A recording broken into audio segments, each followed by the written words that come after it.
સમયમાં હેલ્થકેર ક્ષેત્રમાં પણ એક માત્ર નોલેજ પૂરતું નથી, પરંતુ quality education, advance training, research, modern facilities અને દર્દીઓ પ્રત્યે હ્યુમન એપ્રોચ ધરાવતા હેલ્થકેર પ્રોફેશનલ્સની પણ જરૂર છે. આવી જ દિશામાં ભાઈકાકા યુનિવર્સિટી હેલ્થકેર એજ્યુકેશન અને રિસર્ચના ક્ષેત્રે પોતાની આગવી ઓળખ બનાવી રહી છે.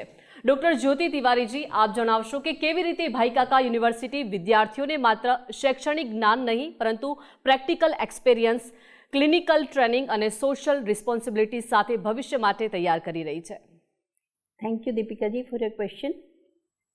ભાઈકાકા યુનિવર્સિટીની સ્થાપના 2019માં થઈ છે. યુનિવર્સિટી ઘણી નવી છે, પણ એના અંતર્ગત જે અમારા ઇન્સ્ટિટ્યુશન્સ છે તે 4 દાયકાથી કાર્યરત છે. Earlier they were associated with Sardar Patel university, અને 2019માં ગુજરાત ગવર્મેન્ટ દ્વારા અમને પ્રાઇવેટ યુનિવર્સિટીનો 2009 ગુજરાત પ્રાઇવેટ યુનિવર્સિટી એક્ટ પ્રમાણે અમને પ્રાઇવેટ યુનિવર્સિટીનો દરજ્જો મળ્યો છે. અમારી યુનિવર્સિટી બેસિકલી અમારા જે ફર્સ્ટ ફાઉન્ડર ચેરમેન અમારી માતૃ સંસ્થાના ડૉક્ટર HM પટેલ, આપ સૌ જાણતા હશો, the first finance minister of India, એમનું આ સપનું હતું કે વિલેજ લેવલ પર દરેક, ત્યારે ખેડા ડિસ્ટ્રિક્ટ હતું ને, ખેડા ડિસ્ટ્રિક્ટના દરેક વિલેજમાં અફોર્ડેબલ હેલ્થકેર મળી રહે એ માટે એમણે આ સંસ્થાની શરૂઆત કરી હતી.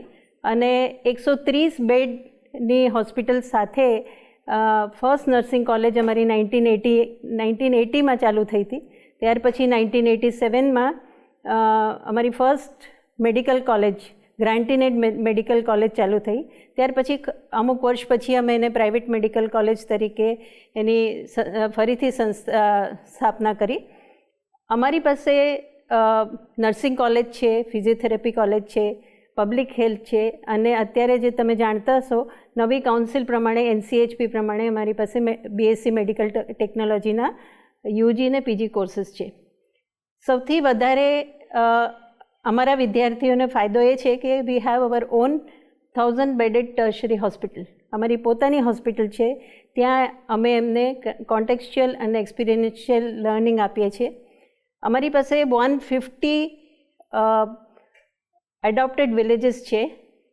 ત્યાં સ્ટુડન્ટ્સ જઈને વિલેજીસમાં NCD એટલે નોન કમ્યુનિકેબલ ડિસીઝીસ માટે ટ્રેનિંગ લે છે. બીજું, MBBSમાં NMC દ્વારા વિલેજ એડોપ્શન પ્રોગ્રામ્સ ચાલુ થયા છે.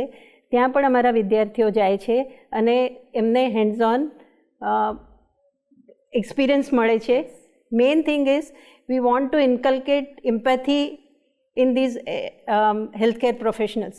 અત્યારે સુધી ડૉક્ટર્સ, જે અત્યારે નવા જે જનરેશન છે એમાં એમ્પેથીની બહુ ખોટ દેખાય છે, અને અમારું ઇન્સ્ટિટ્યુશન એવું ઈચ્છે છે કે દરેક પેશન્ટને એફોર્ડેબલ હેલ્થકેર મળી છે.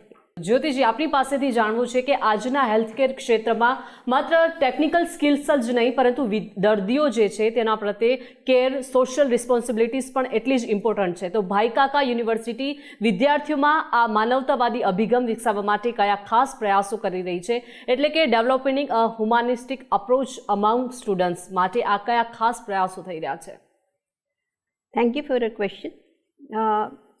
જેમ હમણાં દાની સાહેબે કહ્યું કે we have our strength is our faculty, our doctors. તમે જોયું હશે કે અમારી યુનિવર્સિટીની ટેગલાઇન છે instilling purpose in the health care. Itself shows કે અમે એમને કોઈ પર્પઝફુલ નોલેજ આપવા માંગીએ છીએ, જેથી એમનામાં દર્દીઓ પ્રત્યે એક એમ્પેથી હોય. તમે જોશો કે અમારું જે હોસ્પિટલ છે ત્યાં એ 1000 બેડેડ હોસ્પિટલ છે, અને ત્યાં આગળ અમારી પાસે વધારે પડતા ગવર્મેન્ટ સ્કીમ્સના દર્દીઓ આવતા હોય છે. We have a separate hospital where paid patients are coming, અને સ્ટુડન્ટ્સને એવું શીખવાડવામાં આવે છે કે પેડ પેશન્ટ હોય કે ગવર્મેન્ટ સ્કીમનું પેશન્ટ હોય, patient is patient, he is a human being. એટલે how to treat that patient એના માટે અમે એ લોકોનું હોલિસ્ટિક ડેવલપમેન્ટ પણ જોઈએ છે. અમારે ત્યાં સ્પિરિચ્યુઅલિટી બ્લિસ સેન્ટર પણ છે, જ્યાં એ લોકોને દર્દીઓ પ્રત્યે કેવી સંવેદના હોવી જોઈએ, કેવી રીતના એ લોકોને ટ્રીટ કરવા જોઈએ, એ બધી ટ્રેનિંગ આપવામાં આવે છે. બીજું એ કે તમારા પહેલા પ્રશ્નમાં જે તમે પૂછ્યું હતું, we are training the teachers also. અમે અમારી યુનિવર્સિટી જે છે એ નોડલ સેન્ટર છે NMC દ્વારા, તો ત્યાં પણ ટીચર્સને આ ટ્રેનિંગ આપવામાં આવે છે કે તમે સ્ટુડન્ટ્સને કઈ રીતે તૈયાર કરશો, because they are going to work with the human life. તો એ સેન્સિટાઇઝેશન ઓફ દેટ એમ્પેથી કેવી રીતના સ્ટુડન્ટમાં ઇન્કલ્કેટ કરશો, એ પણ ટીચર્સને શીખવાડવામાં આવે છે. ડૉક્ટર જ્યોતિ તિવારીજી, હેલ્થકેર ક્ષેત્રમાં ટેકનોલોજી, રિસર્ચ અને ઇનોવેશન ઝડપથી આગળ વધી રહ્યા છે. તો આવનારા સમયમાં ભાઈકાકા યુનિવર્સિટી પોતાના વિદ્યાર્થીઓને નવા પડકારો અને બદલાતી જરૂરિયાતો માટે કેવી રીતે ફ્યુચર રેડી બનાવી રહી છે? ભાઈકાકા યુનિવર્સિટી, જેમ મેં તમને કહ્યું, પહેલાંથી જ એક્સપિરિયન્શિયલ લર્નિંગ અને રિસર્ચ માટે અગ્રણી રહી છે. અને MBBSમાં હોય કે MSMDમાં હોય, એ લોકોને એ પ્રકારના રિસર્ચ પ્રોજેક્ટ્સ આપવામાં આવે છે. એ લોકોને મોટિવેટ કરવામાં આવે છે કે એ લોકો વધારે રિસર્ચ કરી શકે. અને એનું રિઝલ્ટ એ છે કે NMC દ્વારા પણ, ICMR દ્વારા પણ એ લોકોને રિસર્ચ પ્રોજેક્ટ્સ, સ્ટુડન્ટ્સને રિસર્ચ પ્રોજેક્ટ્સ મળ્યા છે.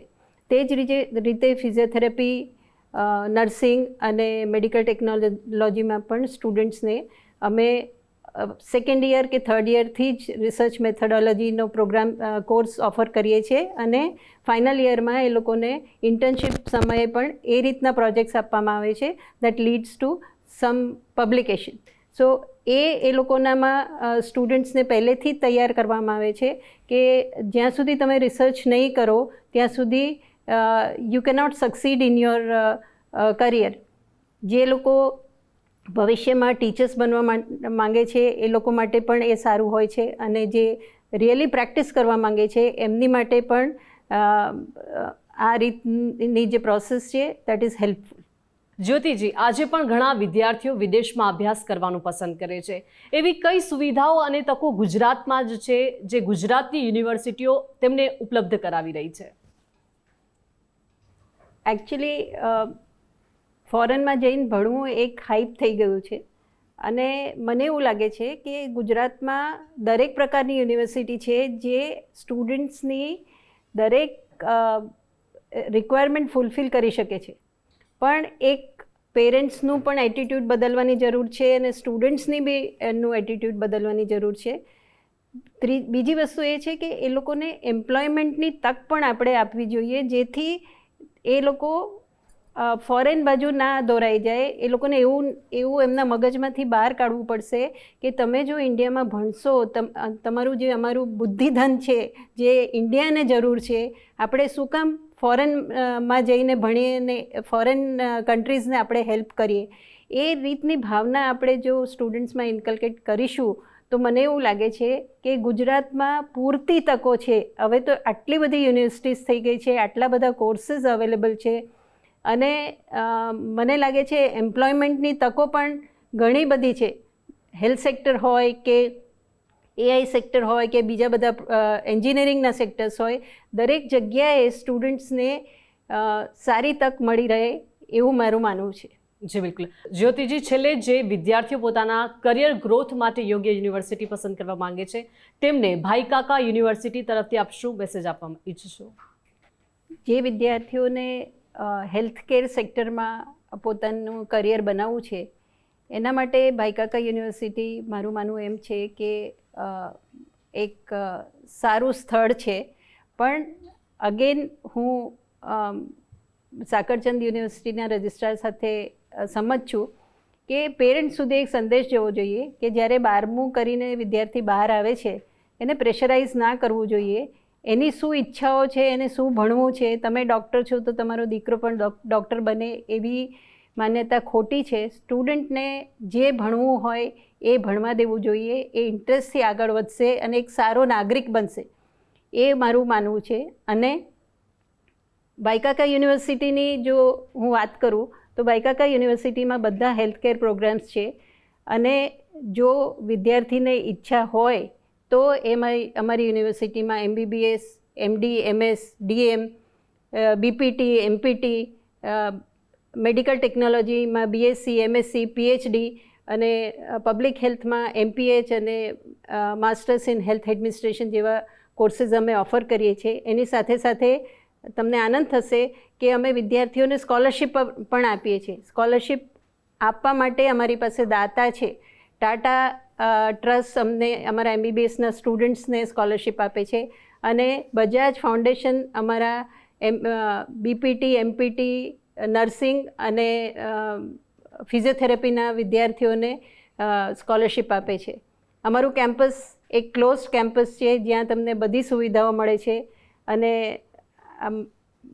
લાઇબ્રેરીથી માંડી જિમ્નેશિયમ, મેસ ફેસિલિટી, કેફેટેરિયા બધું અમારી યુનિવર્સિટીમાં ઉપલબ્ધ છે. સાથે સાથે અમે ઇન્ટરડિસિપ્લિનરી રિસર્ચ અને અમારું જે શરૂઆતમાં કહ્યું કે અમારી સ્ટ્રેન્થ અમારી ફેકલ્ટી છે, અમારા ડૉક્ટર્સ છે, અમારા ટીચર્સ છે અને અમારા ટેકનિકલ પર્સન્સ છે. સો જે પણ વિદ્યાર્થીને હેલ્થકેરમાં પોતાની કારકિર્દી બનાવવી હોય એની માટે ભાઈકાકા યુનિવર્સિટીની વેબસાઇટ અવશ્ય વિઝિટ કરજો.